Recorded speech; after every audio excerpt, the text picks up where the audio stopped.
ಅದನ್ನು ಬೆಳೆಸಿರ್ತಕ್ಕಂಥವ್ರು ನಮ್ಮ ಪಕ್ಷದ ಕಾರ್ಯಕರ್ತರು. ಹಾಗಾಗಿ ಯಾರಾದರೂ ಅವರಲ್ಲೇ ಒಬ್ಬರನ್ನ ತೀರ್ಮಾನ ಮಾಡಬೇಕು ಅಂತಕ್ಕಂಥದ್ದು ನಮ್ಮ ತಂದೆಯವರಲ್ಲಿದ್ದಂಥ ಭಾವನೆ.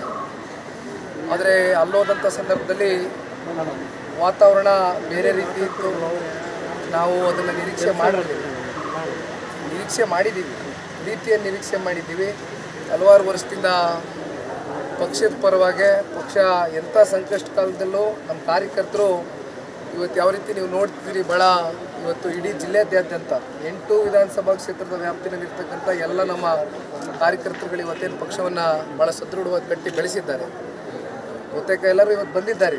ಅವರವರ ಅಭಿಪ್ರಾಯಗಳು ಅವ್ರಿಗೆ ಒಂದೇ ಅಭಿಪ್ರಾಯ. ಕುಮಾರಣ್ಣ ಅವರು ಬಂದು ಈ ಮಂಡ್ಯ ಜಿಲ್ಲೆಯ ಲೋಕಸಭಾ ಕ್ಷೇತ್ರದಲ್ಲಿ ಸ್ಪರ್ಧೆ ಮಾಡಬೇಕು ಅಂತಕ್ಕಂಥದ್ದು ಒಂದು ಒತ್ತಡ ಏನು ಕೇಳಿಬರ್ತಾ ಇದೆ. ಅವರ ಒಂದು ಪ್ರೀತಿಗೆ ಬಹುಶಃ ಕುಮಾರಣ್ಣ ಅವರು ಅತಿ ಶೀಘ್ರದಲ್ಲೇ ಉತ್ತರವನ್ನು ಕೊಡಬೇಕಾಗ್ತದೆ.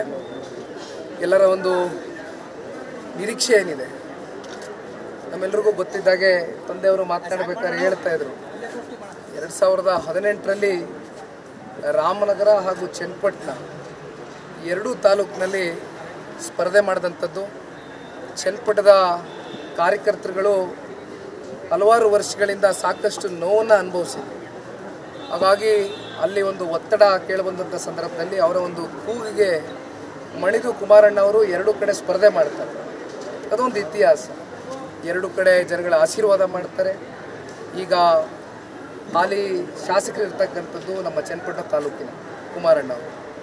ಹಾಗಾಗಿ ನಾಳೆ ದಿನ ಎಲ್ಲ ನಮ್ಮ ಚನ್ನಪಟ್ಟಣ ತಾಲೂಕಿನ ಪ್ರಮುಖ ಮುಖಂಡರುಗಳನ್ನ ಮನೆಗೆ ಕರೆದಿದ್ದೇವೆ. ಅವರು ಯಾವ ರೀತಿ ಅವರು ಕೂಡ ಡೈರೆಕ್ಷನ್ಸ್ ಕೊಡ್ತಾರೆ ಇದನ್ನೆಲ್ಲ ಭಾಳ ಗಂಭೀರವಾಗಿ ಪರಿಗಣನೆಗೆ ತಗೊಂಡು ಅತಿ ಶೀಘ್ರದಲ್ಲೇ ಒಂದು ಉತ್ತರವನ್ನು